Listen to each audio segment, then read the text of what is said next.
Yun yung, That's the problem. yun po. Why will you insist on building them condominiums when you can distribute the land to them 500 a month lang? Ang babayaran nila. Why will you insist on building condominium? Dahil kikita ka doon sa contractor ng condominium na may porsyento ka doon, kaya pinag-i-insist mo yung condominium. O Actually, bakit nyo ini-insist ang condominium? Payag naman yung mahihirap na i-distribute na lang yung land sa kanila, and that's 500 a month. ay maging bukas na i-implement in tandem sa mga proven na programa na sinusuportahan natin tulad ng CMP. Promoting that, and I don't think that's practical. That's why I'm questioning you para mag-isip kayo uli kung tama yung ginagawa nyo, kasi nakalagay sa mandate nyo to help the poor and the homeless. But the poor and the homeless cannot afford the condominium. Why not distribute the land under the community mortgage program na 500 a month lang ang ano nila? But ayaw nyo nun. Mr. President, the target market is the poor and the homeless, di ba? Of the should. It's not the middle class. Can I get an answer from that? Kasi yung binasang mandate ni Senate Minority Pro Leader, it says that yung mandate nyo is for the homeless and the poor. Yes, Mr. President, good gentlewoman. And that is why sa existing budget ng NHA, meron nga din pong 1 billion pesos para sundin ang utos dun sa Mandamus at isa pang 1 billion pesos para sa housing for victim survivors of calamity. So, total of 2 billion sa NHA budget para pa lang sa dalawang programang yon. That's for the middle class. That's not for the poor. Ito pong government funds heavily subsidizing yung housing programs for the poor. Kaya in the magnitude of billions of pesos. Yun namang pong disenyong... Wala sa budget, isusingit pa lang sa budget, pero ang priority would be the condominium. Na sinasabi mo 3.2 million units by 2028. Yun ang question ko sa DSUD. Bakit pinaprioritize yung middle class when your mandate is to help the poor and the homeless? Yung pong binanggit ko, Mr. President, na mga ipopropose pa lamang ng DSUD na public rental housing at saka yung dalawa pa. Bukod po doon, yung existing na pinagkakagastosan ng GAA ng NHA. Why are you prioritizing the 3.2 million condominium for the middle class when your mandate is to help the poor and the homeless? Dapat yun ang first priority. In fact, that is our problem in Las Piñas. That yung inyong condominium na pinopropose, it's not for the poor and the homeless. It's for the middle class. So why are we providing houses for the middle class? They can buy from others because they can afford it. Our priority should be the poor and the homeless. Kasi sa amin, sa Las Piñas, maraming poor and homeless na informal settler. That should be the priority, how to give them houses. Before kasi, yung aming CNP program, we're just giving land to the poor and the homeless. And they will try to save money to build their homes, better homes in the future. And ang amortization lang nun, 500 pesos a month. So they can afford it. The poor and the homeless, they can afford it. Even the tricycle driver and the mga nagtitinda sa palengke. But now, they are prioritizing condominium. Ang condominium, mahal. It's for the middle class. It's not for the poor. Tapos paaalisin nila doon sa lupa yung poor, lalagyan nila ng condominium. Saan nila dadalhin yung poor? That's our experience in Las Piñas. So I'm telling the secretary what is our experience in Las Piñas. Yes, Mr. President. Nakikinig mabuti ang Secretary sa inputs ng ating mga colleagues sa bawat locality natin kasi lahat yan pag pinagsama-sama really give us the national situation sa housing na sinusubukang tugunan ng department. I think what the department is trying to do, Mr. President, good gentlewoman, ay sabay sabay na trabahuin ito with government funds, prioritizing housing for the poor. Nakatira doon sa lupa na tatayuan nila ng condominium. Saan dadalhin yung mahihirap na cannot afford a condominium? Mr. President, kahit sa condominium, sinasabi nga po ng DSUD na pati ang condominium ay for the poor as long as may interest subsidy. So sinusubukan po ng department mag-innovate sa mga 4,000 a programa. month. Hindi daw po, Mr. President, but I'll get the updated figure on Yun ang that. pinopromote nila, 4,000 a month. Mr. President, what I'm hearing here is it is 2,600 a month, so not 4,000 pesos. Can afford 2,600 a month when they're earning only below 500 a day. Kasi ang kino-question ko is yung model na condominium. Mahal ang condominium eh. So, it's not for the poor and the homeless. So, Mr. President, sa ini-evolve na programang 4PH ng department, bukod pa po dun sa pinag-uusapan natin kaninang government subsidy, may nauna ng proposal na interest subsidy para dun po sa mga mahihirap na mag-elect tumira dun sa mga condominium na yon or mga medium rise na iyon. At meron din pong proposed na amortization subsidy in partnership sa LGUs. Kasi ang amortization, pag lupa lang ang binigay mo, 500 pesos a month. Iyan ang experience namin sa Las Piñas. Now, pag condominium, magkano? Ang proposal po sa ngayon dun sa amortization subsidy in partnership sa LGU ay 1,500 pesos a month. 1,500 pesos. So, ang ina-announce sa amin, 4,000 a month. Okay. This is amortization subsidy. Amortization po na yan. Ito yung base pa lang. Base pa lang ito. Wala pa yung Per month yun, ano? subsidized na. Kasi pagka nag-check na yung LGU. 1,000. I just want they should to reconsider their condominium concept for the poor. Kasi parang hindi kaya ng mga mahihirap sa amin.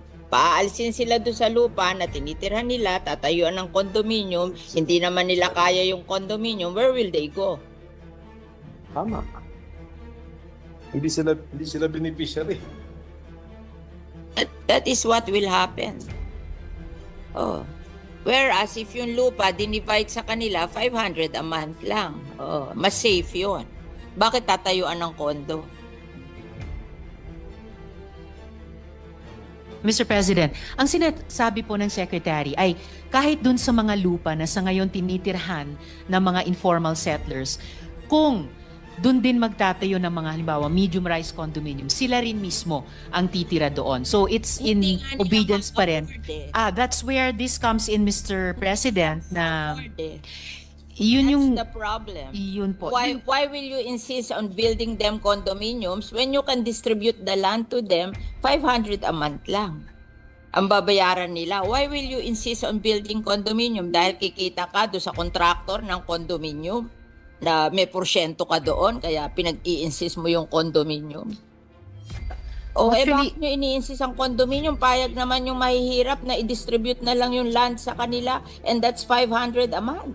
Mr. President, kung naalala po ng good gentlewoman last year, sinimulan na nating i-advocate dito sa floor na to at nagbukas ang DSUD doon na yung dinedevelop nila noong 4PH program, wala pa po yung usapin ng government guarantee, ay maging bukas na i-implement in tandem sa mga proven na programa na sinusuportahan natin tulad ng They're CMP. promoting that and I don't think that's practical. That That's is why I'm questioning you para mag-isip kayo uli kung tama yung ginagawa nyo kasi nakalagay sa mandate nyo to help the poor and the homeless. But the poor and the homeless cannot afford the condominium. Why not distribute the land under the community mortgage program na 500 a month lang ang ano nila? But ayaw nyo nun. Katulad namin, itong inyong NHA, ay some of the people na homeless sa amin along the River Drive na hindi naman pwedeng ibigay sa kanila yung easement ng ilog. They are being relocated to Naik. ang ano doon, no down payment, 700 ang hulog, townhouse. O, mas better pa yon kesa magtayo ka ng condominium sa Las Piñas, tapos hindi naman ma-afford ng mga tao. Saan mo dadalhin yung mga tao? O, paaalisin nyo doon sa lupa, tatayuan nyo ng kondo. Saan nyo dadalhin yung hindi kayang magbayad sa kondo? O, di homeless na naman yon. Hindi ba unfair sa kanila? Pinaalis mo doon sa lupa na tinatayuan nila, tatayuan mo ng kondo, tapos ibibigay mo sa middle class, tapos yung mga mahihirap, wala na naman bahay. You have to reconsider what you're doing. I think it's wrong. Yes, Mr. President. I think sa tulong ng Senado, dito sa mga budget plenaries natin, isusulong natin yon. Hindi lang yung reconsideration, pero yung redesigning din mismo ng 4PH program. I think we have done the community mortgage program Yes. in Piñas for I think 30 years, and it's very successful. We just give them the land. They don't want the condominium. They just want to have a land to build their houses on. And if they cannot build nice houses today, they'll just try to earn so that in the future they can build houses in the land. But what they want is the land, that they will not be hindi sila magigibado sa land where they are staying now, and they're willing to pay for the land. Why don't we do that? Why do we have to build condominiums on their lands which they cannot afford? Yes, Mr. President. If I may, I think napakalawak ng suporta nating mga senador sa CMP, for example. And dahil paulit-ulit natin ini-impress yun sa DSUD, kaya rin makikita po natin historically, sa budget na nire-request nila sa GAA, ang lakas po ng hinihinging suporta para sana halimbawa sa CMP. Pero kakaunti lang po ang actually na naibibigay mula sa DBM hanggang sa final na GAA. Halimbawa po mula 2016, nag-propose ng funding ng, this is 1 billion, right? 1 billion pesos hanggang sa 2024, hiniling ang 13 billion pesos. Nagsisimula po tayo dito sa Senado ng paniniwala sa CMP, paniniwala sa GLAD program. Kaya nga't nung unang pinresenta sa atin ng DSUD yung 4PH, itong dalawang programa ang katulad ng ibinangga natin sa 4PH, precisely to say what the good gentlewoman is saying, na hindi pwedeng i-abandona natin yung mga proven successful programs tulad ng CMP para sa isang totally new program. Kailangan yung mga proven, tried and tested components tulad ng CMP, i-sustain natin, and then you can see if new ideas like the 4PH at ngayon may kasamang government guarantee ay pwedeng sama-sama tugunan yung ating housing needs.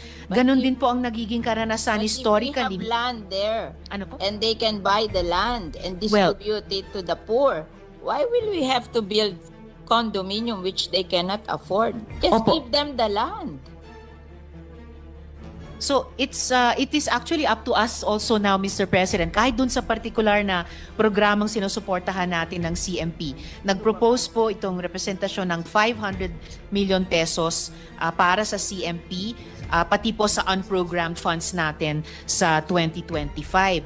Ang historically din po sa budget na hinihingi ng DSUD at key shelter agencies, pero aktual na ibinibigay ng DBM, halimbawa sa SHAFC, historically humingi po tayo para sa kanila ng 14.8 billion pesos, pero 121 million pesos lamang po ang naibigay. But we are not abandoning kahit alin sa mga Gagamitin mo sa condominium kung yung land lang na murang-mura hindi mo magawa.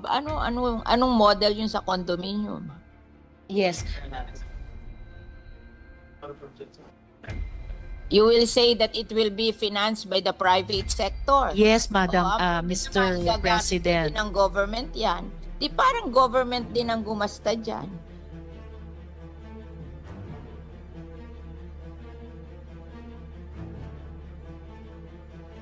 Kasi kami, in Las Piñas, we're very successful sa CMP program.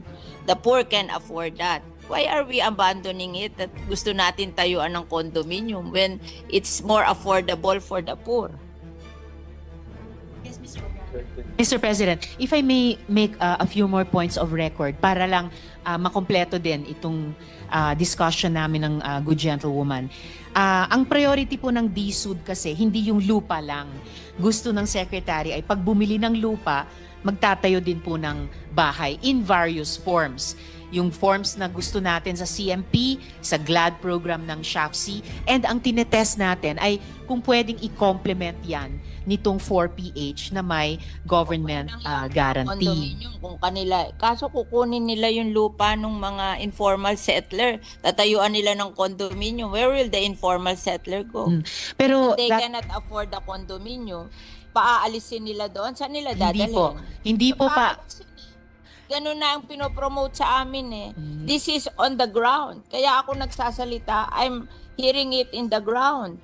Napaalisin sila dahil pinangangakuan sila ng condominium. Tapos tinanong ko, how will you pay for the condominium? Ang sabi nyo, mag-uutang sa Pag-ibig. Pag hindi sila napasa sa Pag-ibig, hindi sila pwedeng bumili ng condominium.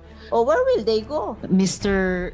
Secretary, may problema po tayo sa Las Piñas kasi what I'm trying to show here is pag kinumbine po natin yung mga tried and tested na housing programs natin tulad ng CMP, tulad ng GLAD, plus itong 4PH na isinusulong natin with government guarantee, masasagot yung housing backlog natin, pati sa mahihirap, pati partikular sa Las Piñas. So, paano po natin tutugunan yung problema? They cannot afford the condominium. I'm telling you. Kasi I know how to build condominium, so I know that they cannot afford that. Ang ayoko lang naman, mawalan sila ng opportunity to have land. O kung hindi nila kaya ang condominium, give them the opportunity to own the land and let them build houses in the future. Yun namang kanilang houses, meron silang houses, ililipat lang nila doon sa lupa na allocated for them. We have seen it. Actually, Mr. Houses are 4 stories kasi dahan-dahan nila 30 years, dahan-dahan nilang binild. Precisely, Mr. President. Yes, Mr. President. Yung sinasabi po ng gentlewoman, yun po yung pinupuntahan ko, na given yung best practice natin sa CMP, yung best practices ng ibang mga informal settler community sa GLAD, na pwedeng mag-combine yon dun sa components ng 4PH, na ito nga, gaya ng sinabi nyo, over time, naging 4-story. So, yun po ay consistent dun sa mid-rise na condominium na sinasabi na I hear the good gentlewoman, Mr. President. 500 pesos for the land. That they can afford.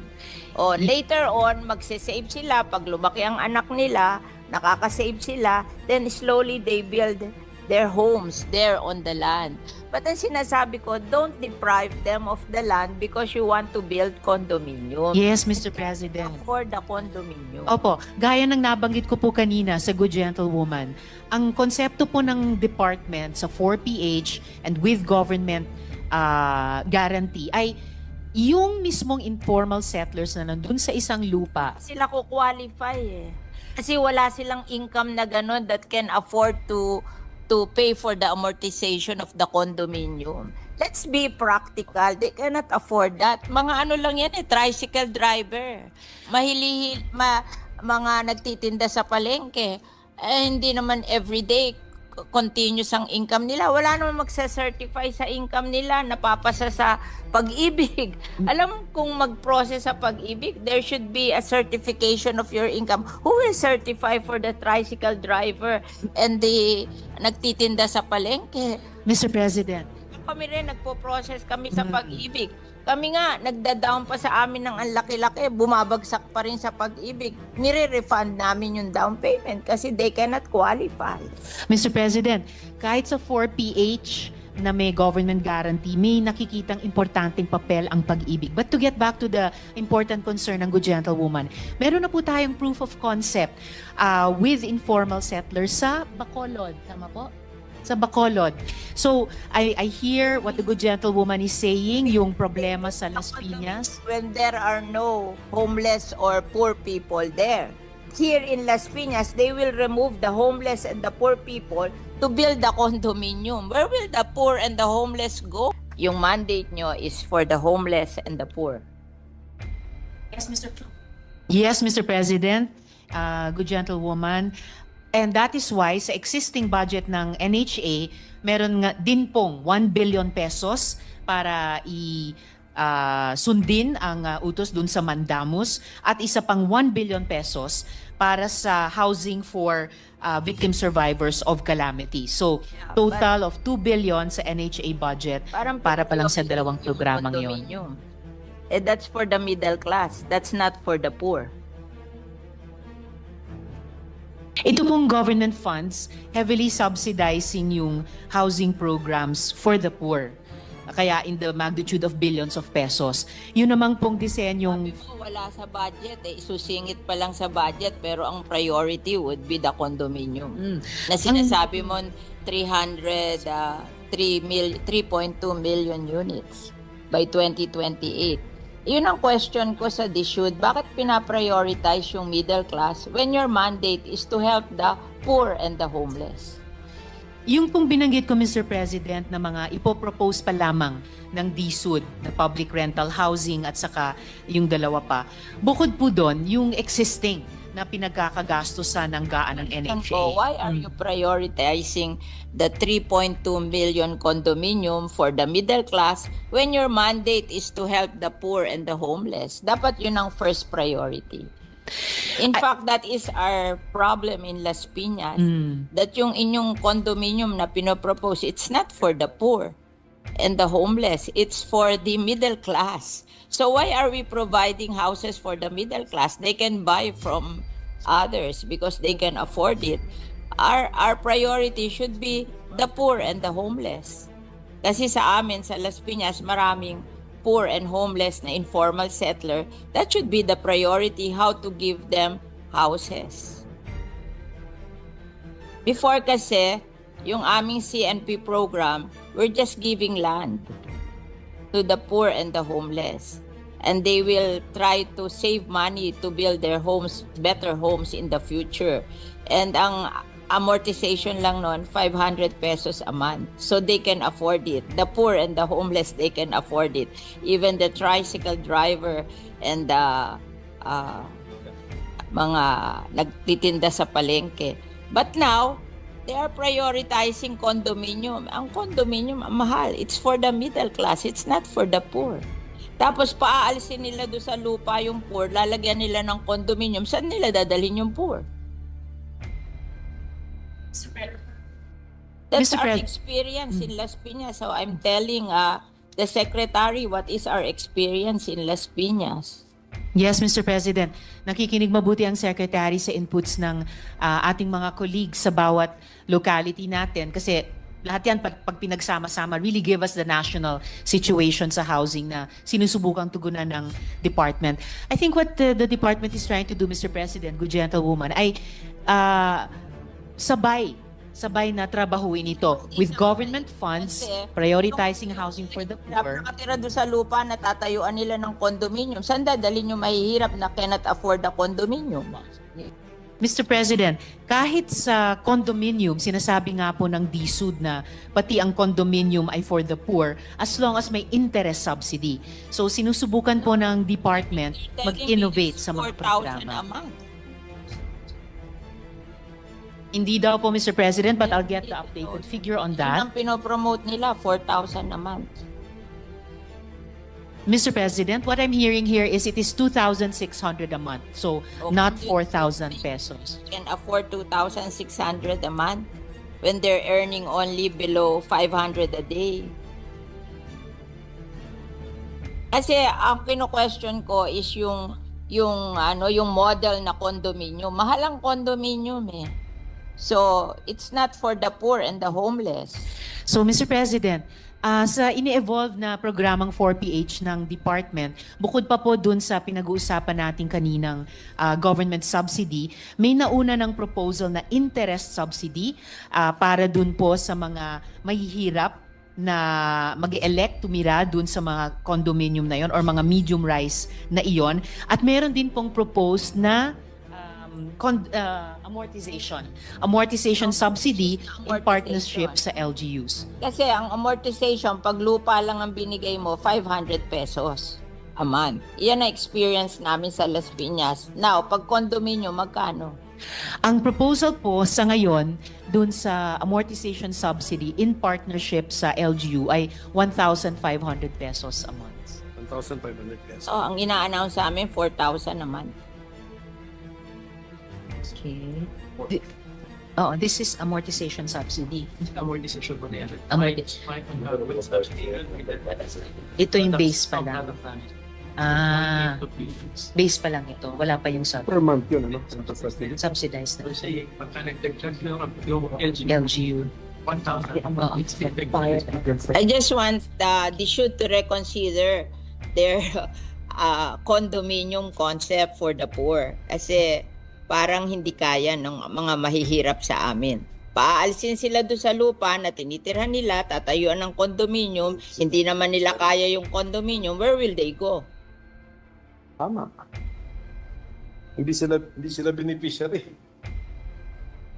That is what will happen. Oh.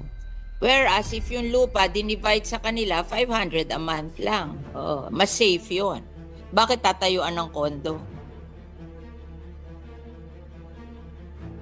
Mr. President, ang sinasabi po ng Secretary ay kahit dun sa mga lupa na sa ngayon tinitirhan ng mga informal settlers, kung dun din magtatayo ng mga halimbawa medium-rise condominium, sila rin mismo ang titira doon. So it's in Hindi nga nila obedience pa rin. ma-afford eh. That's where this comes in, Mr. President, na Eh, yun yung That's the problem. yun po. Why will you insist on building them condominiums when you can distribute the land to them 500 a month lang? Ang babayaran nila. Why will you insist on building condominium? Dahil kikita ka doon sa contractor ng condominium na may porsyento ka doon, kaya pinag-i-insist mo yung condominium. O Actually, bakit nyo ini-insist ang condominium? Payag naman yung mahihirap na i-distribute na lang yung land sa kanila, and that's 500 a month. Mr. President, kung naalala po ng Good Gentlewoman last year, sinimulan na nating i-advocate dito sa floor na to at nagbukas ang DSUD doon na yung dinedevelop nila noong 4PH program, wala pa po yung usapin ng government guarantee, ay maging bukas na i-implement in tandem sa mga proven na programa na sinusuportahan natin tulad ng CMP. Promoting that, and I don't think that's practical. That's why I'm questioning you para mag-isip kayo uli kung tama yung ginagawa nyo, kasi nakalagay sa mandate nyo to help the poor and the homeless. But the poor and the homeless cannot afford the condominium. Why not distribute the land under the community mortgage program na 500 a month lang ang ano nila? Ba't ayaw nyo nun? Katulad namin, itong inyong NHA, ay some of the people na homeless sa amin along the River Drive na hindi naman pwedeng ibigay sa kanila yung easement ng ilog, they are being relocated to Naip. Ang ano doon, no down payment, 700 ang hulog, townhouse. O mas better pa yon kesa magtayo ka ng condominium sa Las Piñas tapos hindi naman ma-afford ng mga tao. Saan mo dadalhin yung mga tao? O paaalisin nyo doon sa lupa, tatayuan nyo ng kondo, saan nyo dadalhin yung hindi kayang magbayad sa kondo? O, di homeless na naman yon. Hindi ba unfair sa kanila? Pinaalis mo doon sa lupa na tinatayuan nila, tatayuan mo ng kondo, tapos ibibigay mo sa middle class, tapos yung mga mahihirap, wala na naman bahay. You have to reconsider what you're doing. I think it's wrong. Yes, Mr. President. I think sa tulong ng Senado, dito sa mga budget plenaries natin, isusulong natin yon. Hindi lang yung reconsideration, pero yung redesigning din mismo ng 4PH program. I think we have done the community mortgage program Yes. in Piñas for I think 30 years. And it's very successful. We just give them the land. They don't want the condominium. They just want to have a land to build their houses on. And if they cannot build nice houses today, they'll just try to earn so that in the future they can build houses in the land. But what they want is the land. That they will not be hindi sila magigibado sa land where they are staying now, and they're willing to pay for the land. Why don't we do that? Why do we have to build condominiums on their lands which they cannot afford? Yes, Mr. President. If I may, I think napakalawak ng suporta nating mga senador sa CMP, for example. And dahil paulit-ulit natin ini-impress yun sa DSUD, kaya rin makikita po natin historically sa budget na nire-request nila sa GAA, ang lakas po ng hinihinging suporta para sana halimbawa sa CMP. Pero kakaunti lang po ang actually na naibibigay mula sa DBM hanggang sa final na GAA. Halimbawa po mula 2016, nag-propose ng funding ng, this is 1 billion, right? 1 billion pesos hanggang sa 2024, hiniling ang 13 billion pesos. Nagsisimula po tayo dito sa Senado ng paniniwala sa CMP, paniniwala sa GLAD program. Kaya nga't nung unang pinresenta sa atin ng DSUD yung 4PH, itong dalawang programa ang katulad ng ibinangga natin sa 4PH, precisely to say what the good gentlewoman is saying, na hindi pwedeng i-abandona natin yung mga proven successful programs tulad ng CMP para sa isang totally new program. Kailangan yung mga proven, tried and tested components tulad ng CMP, i-sustain natin, and then you can see if new ideas like the 4PH at ngayon may kasamang government guarantee ay pwedeng sama-sama tugunan yung ating housing needs. Ganon din po ang nagiging karanasan historically. If we have land there, ano po? and they can buy the land and distribute it to the poor, why will we have to build condominium which they cannot afford? Just Opo. give them the land. So it is actually up to us also now, Mr. President, kahit dun sa particular na programang sinusuportahan natin ng CMP. Nag-propose po itong representasyon ng 500 million pesos para sa CMP, pati po sa unprogrammed funds natin sa 2025. Ang historically din po sa budget na hinihingi ng DSUD at key shelter agencies pero aktual na ibinibigay ng DBM, halimbawa sa SHAFC, historically humingi po tayo para sa kanila ng 14.8 billion pesos pero 121 million pesos lamang po ang naibigay. But we are not abandoning kahit alin sa mga Gagamitin mo sa condominium kung yung lang land lang na murang-mura hindi mo magawa. Anong model yun sa condominium? yes.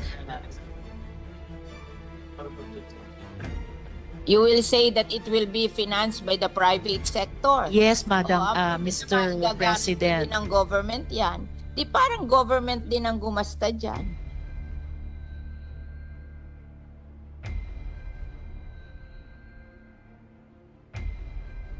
Kasi kami, in Las Piñas, we're very successful sa CMP program.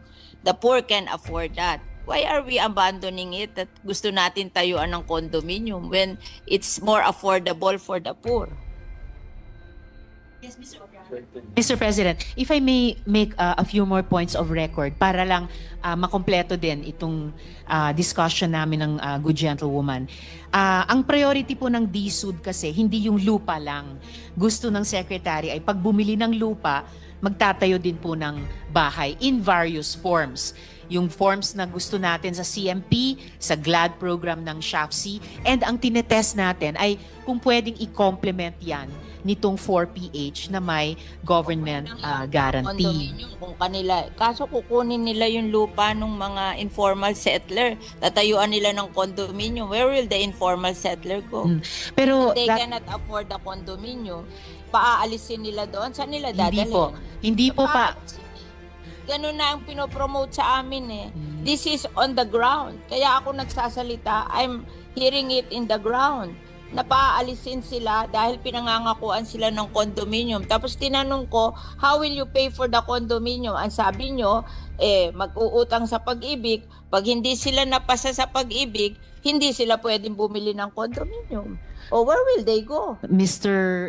Secretary, may problema po tayo sa Las Piñas kasi what I'm trying to show here is pag kinumbine po natin yung mga tried and tested na housing programs natin tulad ng CMP, tulad ng GLAD, plus itong 4PH na isinusulong natin with government guarantee, masasagot yung yung housing backlog natin, pati sa mahihirap, pati particular sa Las Piñas. So, The paano po condominium will natin not solve the tutugunan yung problem of the problema? poor. They cannot afford the condominium. I'm telling you. Kasi I know how to build condominium, so I know that they cannot afford that. Ang ayoko lang naman, mawalan sila ng opportunity to have land. O kung hindi nila kaya ang condominium, give them the opportunity to own the land and let them build houses in the future. Yun namang kanilang houses, meron silang houses, ililipat lang nila doon sa lupa na allocated for them. We have seen it. Actually, Mr. Houses are 4 stories kasi dahan-dahan nila 30 years, dahan-dahan nilang binil. Precisely, Mr. President. Yes, Mr. President. Yung sinasabi po ng gentlewoman, yun po yung pinupuntahan ko, na given yung best practice natin sa CMP, yung best practices ng ibang mga informal settler community sa GLAD, na pwedeng mag-combine yun dun sa components ng 4PH, na ito nga, gaya ng sinabi nyo, over time, naging 4-story. So, yun po ay consistent dun sa mid-rise na condominium na sinasabi na, I hear the good gentlewoman, Mr. President. 500 pesos for the land. That they can afford. O later on, magsisave sila. Pag lumaki ang anak nila, nakakasave sila, then slowly they build their homes there on the land. But ang sinasabi ko, don't deprive them of the land because you want to build condominium. Yes, Mr. President. For the condominium. Opo, gaya ng nabanggit ko po kanina sa Good Gentlewoman, ang konsepto po ng department sa 4PH and with government guarantee ay yung mismong informal settlers na nandun sa isang lupa. Sila ko qualify eh. Kasi wala silang income na gano'n that can afford to pay for the amortization of the condominium. Let's be practical. They cannot afford that. Mga ano lang yan eh, tricycle driver. Mga nagtitinda sa palengke. Hindi naman everyday continuous ang income nila. Wala naman magsa-certify sa income nila, napapasa sa pag-ibig. Alam mo, kung mag-process sa pag-ibig, there should be a certification of your income. Who will certify for the tricycle driver and the nagtitinda sa palengke? Mr. President. Kami rin, nagpo-process kami sa pag-ibig. Kami nga, nagda-down pa sa amin ng ang laki-laki, bumabagsak pa rin sa pag-ibig. Nire-refund namin yung down payment kasi they cannot qualify. Mr. President, kahit sa 4PH na may government guarantee, may nakikitang importanteng papel ang pag-ibig. But to get back to the important concern ng Good Gentlewoman, meron na po tayong proof of concept with informal settlers sa Bacolod. Tama po? Sa Bacolod. So, I hear what the Good Gentlewoman is saying, yung problema sa Las Piñas. When there are no homeless or poor people there. Here in Las Piñas, they will remove the homeless and the poor people to build the condominium. Where will the poor and the homeless go?